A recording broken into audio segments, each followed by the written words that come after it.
The screaming started at midnight. Naluwe ran through Kundi village, her feet bleeding against the dirt path, but she couldn't stop. Behind her, something slithered through the darkness, thick, black, and impossibly long. It moved like a living river, coiling around huts, wrapping around trees, and it was connected to her. Growing from her scalp. Hunting. A child's voice cut through the night. Help! Someone help me! The hair whipped forward, faster than any serpent, and wrapped around the boy's waist. He screamed as it lifted him off the ground. No. Please, no. Naluwe clawed at her own head, trying to rip the strands away, but they were rooted deep, pulsing like veins. The boy's screams stopped.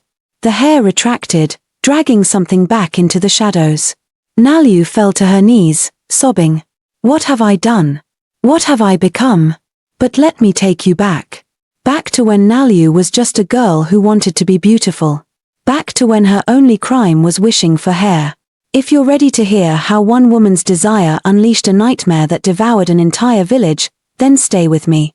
And if you love stories that will keep you up at night, hit that subscribe button right now because you're going to want to see what happens next. Kundi village sat in the valley like a jewel, surrounded by green hills and rivers that sang through the morning mist. It was a place where traditions ran deeper than the oldest roots, where every ritual mattered, and where hair was sacred. Long, thick, beautiful hair meant blessing. It meant good fortune. It meant the gods favored you. Naluwe had none. She was born completely bald, with skin smooth as river stones where hair should have been. No eyebrows. No eyelashes. Nothing. The midwife had gasped when she first saw the baby, making a sign against evil. Her mother had wept. Her father had turned away. 22 years later, nothing had changed. Naluwe walked through the market that morning with her head wrapped in cloth, avoiding everyone's eyes. She moved between the stalls quickly, picking up yams and dried fish, counting her coins carefully. Around her, women laughed and braided each other's hair, their fingers moving with practiced ease through long, dark strands that caught the sunlight. Stonehead is out early today, someone whispered. Probably scared she'll crack in the heat, another voice added, followed by muffled laughter. Naluwe's fingers tightened around her basket. She kept walking, pretending she hadn't heard. She had learned years ago that responding only made it worse. Naluwe. Wait. She turned to see Tare jogging toward her, his broad shoulders cutting through the crowd. He had been her friend since they were children, back when friendship didn't require beauty or blessing. His face was kind but weathered, marked by too many days working the fields under the brutal sun. You left before dawn, he said, falling into step beside her. Your mother was worried. I wanted to avoid the crowds. You mean you wanted to avoid the whispers? Tare's voice was gentle but firm. You can't keep hiding forever. I'm not hiding. I'm surviving. Naluwe adjusted her head wrap. There's a difference. They walked in silence for a moment, passing the village square where children played. A little girl with long braids ran past them, giggling. Naluwe watched her go, something painful twisting in her chest. You're beautiful the way you are, Tare said quietly. That's easy for you to say. You have hair. Beauty isn't just about. Please, Tare. Don't. Naluwe stopped walking. You're kind. You've always been kind. But you don't understand what it's like to be looked at the way people look at me. Like I'm cursed. Like I'm less than human. Before Tare could respond, a commotion erupted near the village gate. Drums began to beat, and people rushed forward, excited voices rising in a wave of anticipation. He's here. Master Koku has returned. Naluwe frowned. Who? The merchant from the eastern provinces. Tare's expression darkened. He came through last year. Very wealthy, very strange. People say he practices rituals for his wealth. Dark ones. The crowd parted as a procession entered the village. First came drummers, their rhythm steady and hypnotic. Then dancers, their bodies painted with symbols Naluwe didn't recognize. And finally, riding on a platform carried by 4 strong men, came Master Koku himself. He was tall and impossibly handsome, with skin like polished mahogany and eyes that seemed to see everything. His robes were made of silk that shimmered with colors Naluwe had never seen before. Gold adorned his fingers, his neck, his wrists.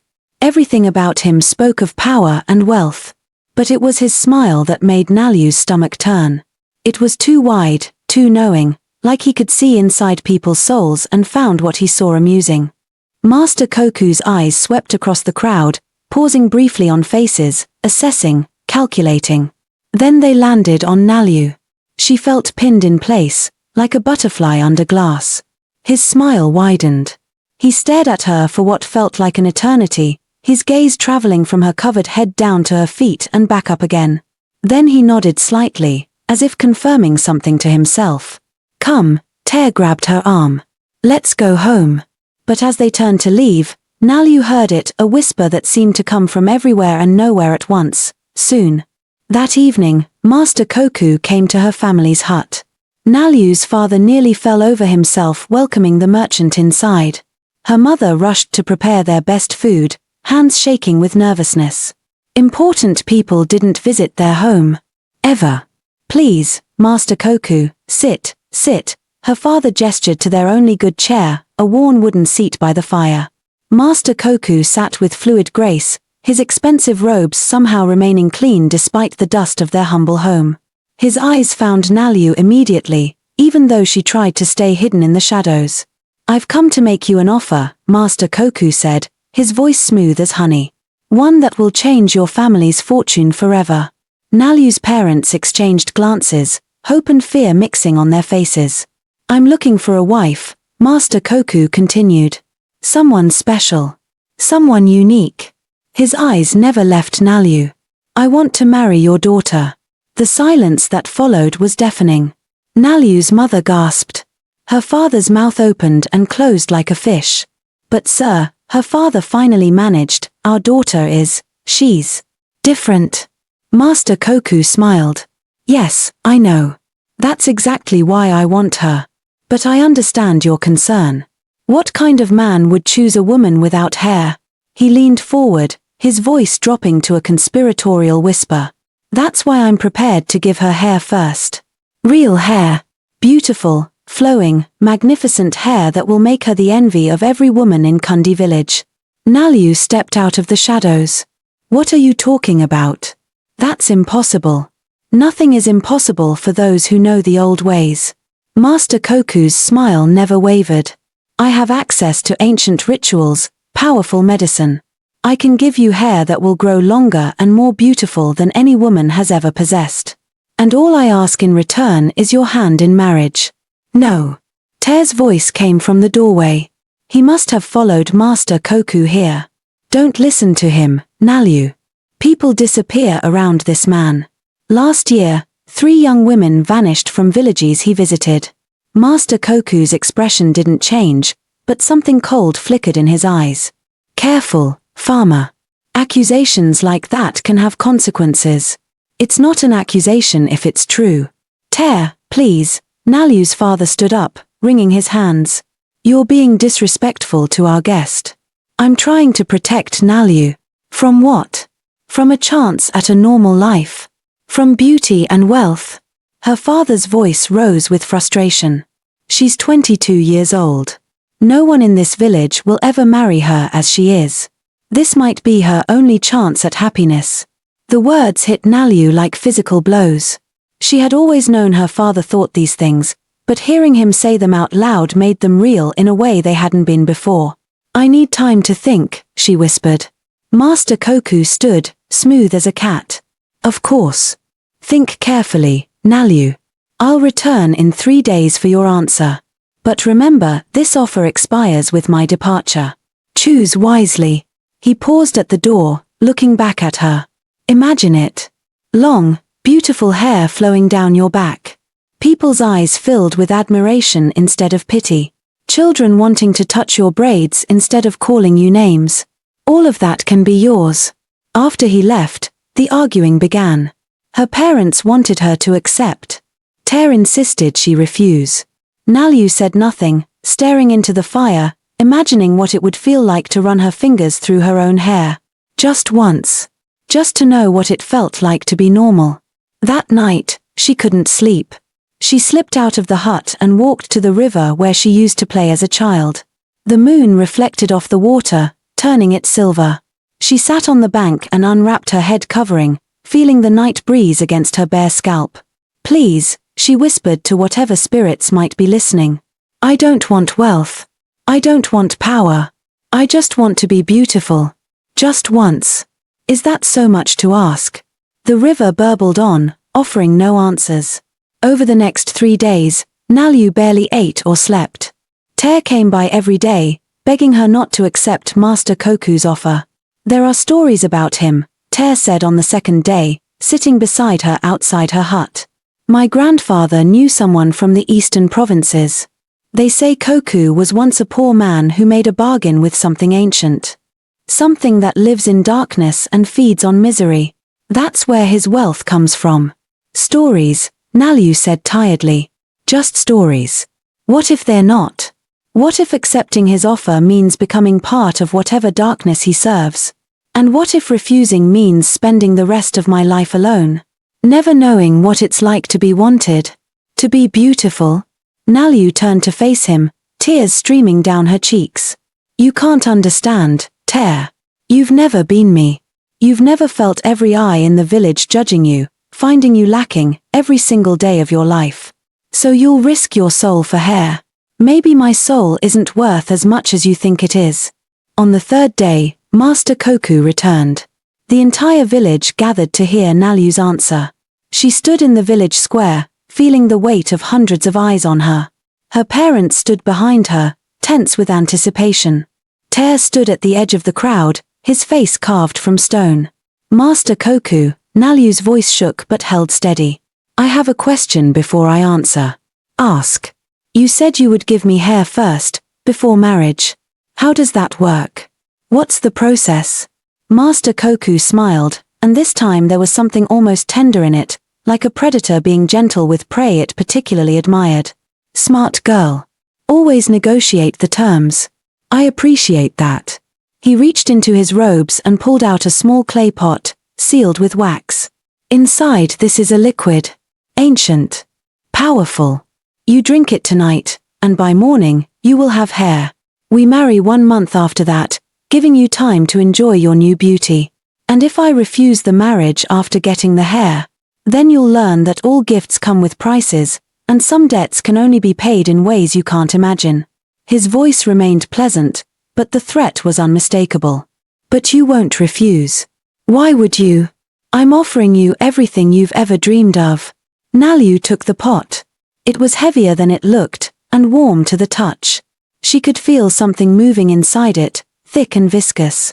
"I accept," she said, and the crowd erupted in cheers and gasps. Only Tare turned away, disappearing into the gathering darkness.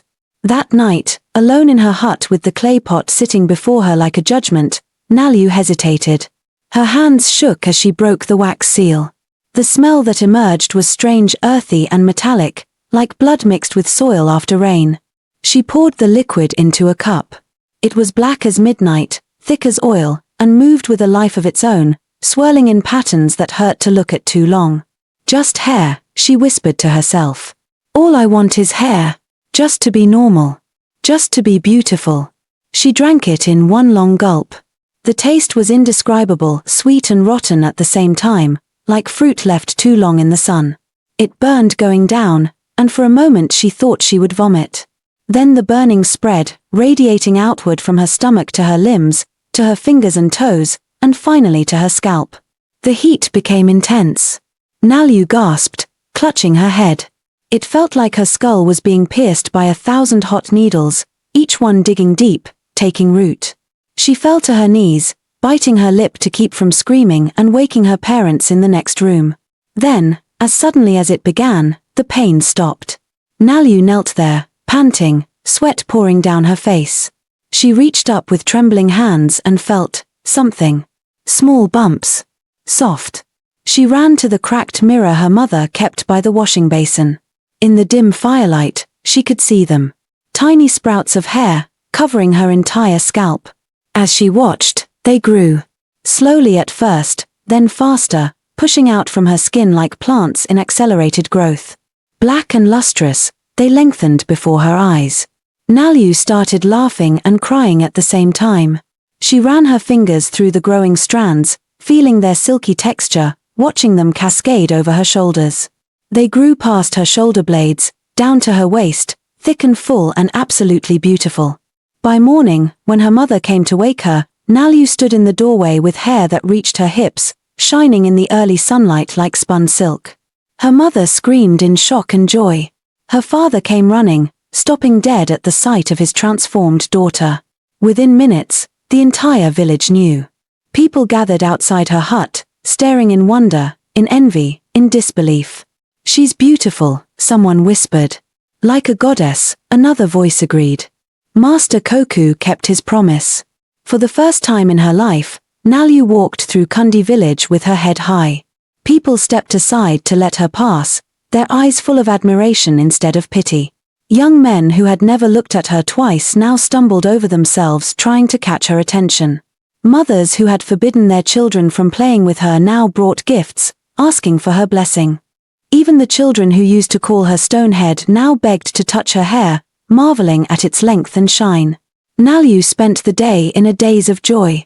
She braided her hair, let it loose, pinned it up, let it cascade down her back. Every style was perfect.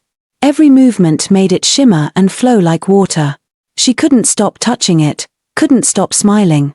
Only Tear remained distant. She saw him watching from across the village square, his expression unreadable. When their eyes met, he shook his head slowly and walked away. That night, exhausted from the attention and celebration, Nalu finally lay down to sleep. Her hair spread across her mat like a dark river. She ran her fingers through it one more time, smiling, and closed her eyes.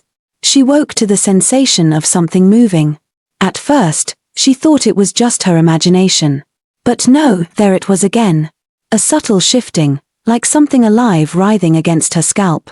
Nalu sat up quickly, reaching for her hair. It was moving. Not much. Just small undulations, like ripples on water. She grabbed a handful and held it up to the moonlight streaming through her window. The strands twisted slowly in her grip, coiling around her fingers like affectionate snakes. Then she heard it. A whisper, so faint she almost thought she imagined it. "Hungry." Nalu's blood turned to ice. She dropped the hair and scrambled backward, her heart hammering against her ribs. The hair settled against her back, still and innocent as if nothing had happened. "I'm just tired," she told herself. "It was a long day. I'm imagining things." But she couldn't shake the feeling that something was wrong. She lay back down, but sleep wouldn't come. Every time she closed her eyes, she felt that subtle movement again, heard that whisper just at the edge of perception. As dawn broke, she convinced herself it had been a dream. The hair lay perfect and still, beautiful as ever. She got up, braided it carefully, and tried to forget the strangeness of the night. But that evening, as she prepared for bed, one of the strands wrapped around her wrist. Not by accident. Not by chance. It moved with purpose, coiling tight enough to leave a mark on her skin. Nalu grabbed the strand and tried to pull it away, but it held fast, tightening like a living thing. "Stop it," she hissed, yanking harder. The strand released her suddenly, leaving a red welt. Nalu stared at her hair in horror. This wasn't natural. This wasn't normal. She grabbed a knife from the cooking area. If the hair was alive, if it was dangerous, she would cut it off. She would go back to being bald if that's what it took. She gathered a handful and brought the blade down hard. The hair parted and blood spurted out. Nalu screamed and dropped the knife. Thick, dark blood oozed from the severed ends, dripping onto the floor. But worse, much worse, was the sound. A high, keening wail that seemed to come from the hair itself, a sound of pain and rage that made her ears ring. The wound sealed itself. The blood stopped flowing. The severed strands grew back in seconds, longer than before, writhing like angry serpents. A knock at her door made her jump. "Nalu, are you all right?" Her father's concerned voice came through the wood. "I'm fine," she called out, her voice strangled. "Just dropped something. Go back to sleep." She heard his footsteps retreat. Nalu sank to the floor, staring at her hair, which had settled once more into perfect, beautiful stillness. But now she knew the truth. This wasn't hair. It was something else. Something alive. Something hungry. The next morning, Master Koku appeared at her door. "How are you enjoying your gift?" he asked, his smile knowing. Naluwe grabbed his arm and pulled him away from her hut, away from where anyone could overhear. "What did you do to me?" "My hair, it's alive. It moves. It bleeds." "Of course it does." Master Koku's smile never wavered. "Did you think beauty came for free? Did you think transformation had no price? You said hair. You never said anything about. I said I would give you hair more beautiful than any woman has ever possessed. And I did. What you have growing from your scalp is indeed hair. Very special hair. Hair that serves a greater purpose." "What purpose?" Master Koku's eyes gleamed with something dark and hungry. "Your hair is a host, Naluwe. A vessel for the spirit serpents, ancient beings that live between the world of flesh and spirit. They feed on life force, on the essence of living things. And in return, they grant me power, wealth, and everything I desire." Naluwe felt sick.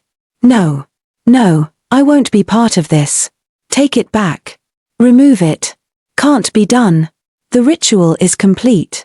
The serpents are bound to you now until death, yours or theirs. But don't look so frightened. He stepped closer, his voice dropping to a whisper. "I'll teach you to control them, to feed them properly, and in return, you'll share in the benefits. Wealth beyond imagining. Power. Respect. All you have to do is give them what they need." "And what do they need?" "Life." Master Koku's smile widened. "At first, small things. A chicken. A goat. But as they grow stronger, as they multiply." He left the sentence hanging, its implications clear. "I won't do it. I'll tell everyone what you are. What you've done. And who will believe you? The cursed bald girl who suddenly has beautiful hair. They'll think you've gone mad with jealousy, trying to destroy the man who saved you." Master Koku turned to leave, then paused. "The serpents will feed, Naluwe. With or without your cooperation. You can guide them to animals, or you can let them choose their own prey. But they will eat. That's their nature." He walked away, leaving Naluwe standing alone with the weight of horror settling onto her shoulders. That night, the feeding began. Naluwe woke to find her hair moving with purpose, slithering across her mat toward the corner of the hut where they kept chickens in a small pen. Before she could react, the hair shot forward, wrapped around one of the hens, and dragged it back. "No. Stop." Naluwe grabbed at the hair, trying to pull it back, but it was impossibly strong. The chicken squawked once, then fell silent. The hair constricted, and Naluwe heard the horrible sound of bones breaking. Then the hair opened. That was the only way she could describe it. The strands separated and spread, revealing mouths. Tiny, countless mouths with needle-sharp teeth. They descended on the chicken, and within seconds, nothing remained but a few feathers drifting to the ground. Naluwe vomited. She spent the rest of the night curled in the corner of her hut, as far from her hair as possible, sobbing and shaking. But there was nowhere to go. The hair was attached to her. The serpents were part of her now. "I need you to do something right now if you want to know what happens next. You won't see part 2 unless you subscribe and hit that notification bell right now. Seriously, do it. Click that red button below this video because hundreds of people miss the continuation of these stories every single day, and I don't want you to be one of them. Drop a comment right now and tell me, I'm ready for part 2 so I know you're coming back for the finale. The people who comment get priority notifications, so don't skip this step. And smash that like button if this story has you on the edge of your seat. The more likes this gets, the faster I'll release part 2. One more thing, share this video with someone who loves dark folktales and horror stories. Tag them in the comments. Tell them they need to see this before part 2 drops. Remember, Naluwe's fate hangs in the balance. The village is in danger. And Master Koku's darkest plans are about to be revealed. Subscribe now. Turn on notifications. And I'll see you in part 2, where everything burns. Thanks for watching.